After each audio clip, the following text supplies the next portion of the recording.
No more. Not this standard. I raise the ceiling. I raise the lid. I reach for more. I get 1% better. I turn a should into a must.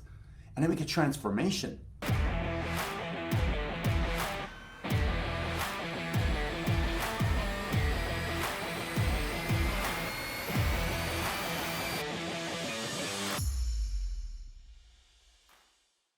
I'm a seeker.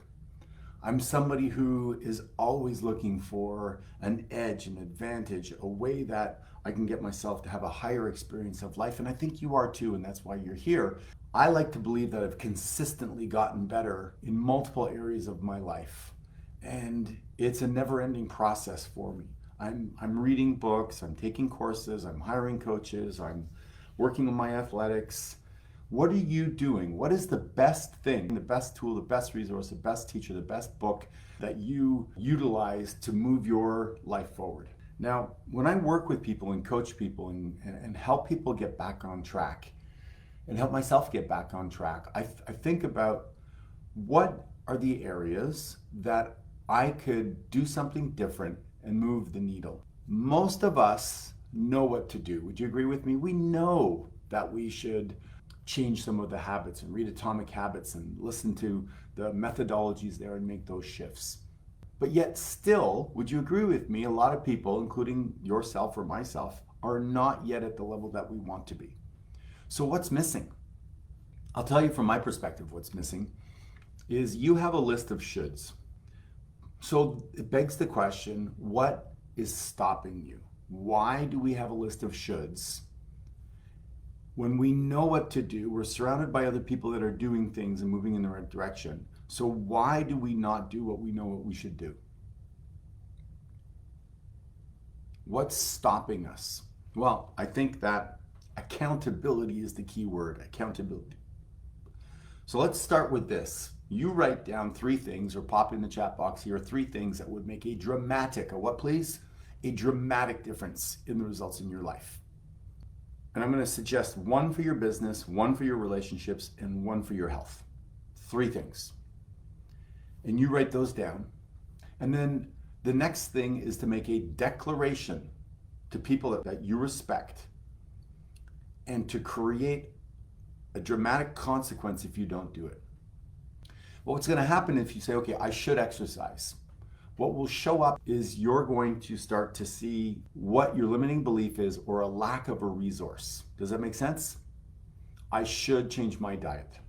Why would you not do it? Maybe there's some information missing in changing your shoulds into musts. Does that make sense?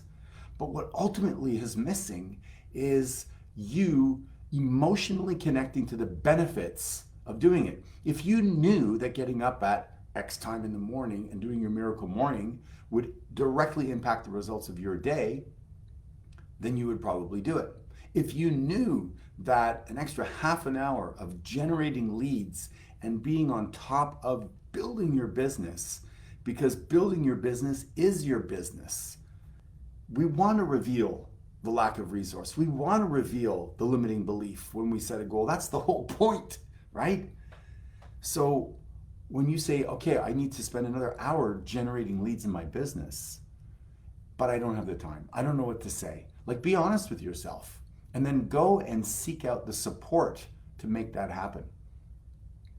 One of the reasons I believe I've been successful in my business is that I judge not my day by the harvest, but by the seeds that I plant. So I plant seeds every day. I connect with people. I talk about my businesses. I prospect. I pitch whatever I have going on, right? And eventually somebody comes back and says, hey, how about that sort of thing? Let's get you that resource. Let's move the needle. Let's make a shift. Let today be the beginning of you turning your shoulds into musts, where you're like, okay, no more, not this standard. I raise the ceiling, I raise the lid, I reach for more, I get 1% better. I turn a should into a must, and I make a transformation.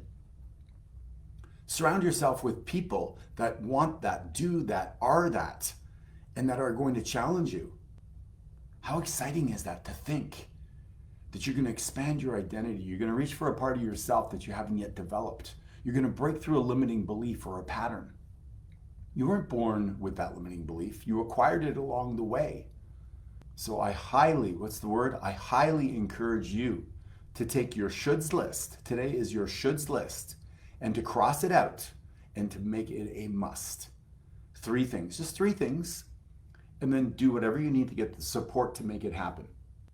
Take action. Move forward, even if you don't know what to do. Maybe you want to write a book. Maybe you want to become a speaker. Maybe you want to have a product that you sell online.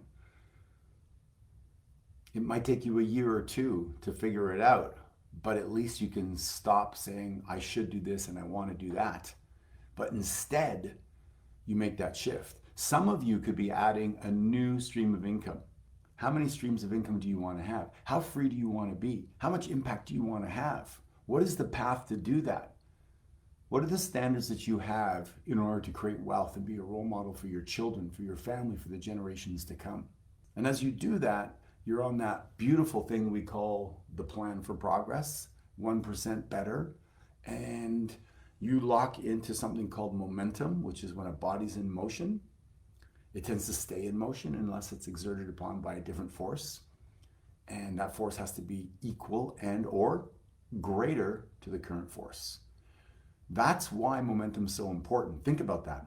If you're not moving, right, it's going to take a lot to get you to move. But if you're moving and you're moving fast and you're focused and you're in the left lane of life, it's hard to knock you off course. So get yourself in the momentum, move forward, impact, share your story of transformation with other people, inspire other people, and then raise your personal standards in, I suggest, 3 areas. And it will reveal the limiting belief or the lack of resource, and then go find it. Go find it, go ask for it, go get coaching through it, go read a book, and watch how in the next 90 days, these 3 things, basically they're decisions that you knew you should make. You knew it. You've talked about it with yourself inside. You've had that conversation, but now today you commit. Yes? That's the only difference, really. You know what to do. You know what you want to do. You know what will impact your life. You know what you should do, right? But now you're going to put yourself in a situation where you can't worm your way out. And that's my challenge to you. That's my invitation to you, is raise your standards, change your limiting beliefs, and seek a new strategy to get the result that you want in your life. And when you do that, wow, you're going to see the impact, and it's going to energize every part of your life.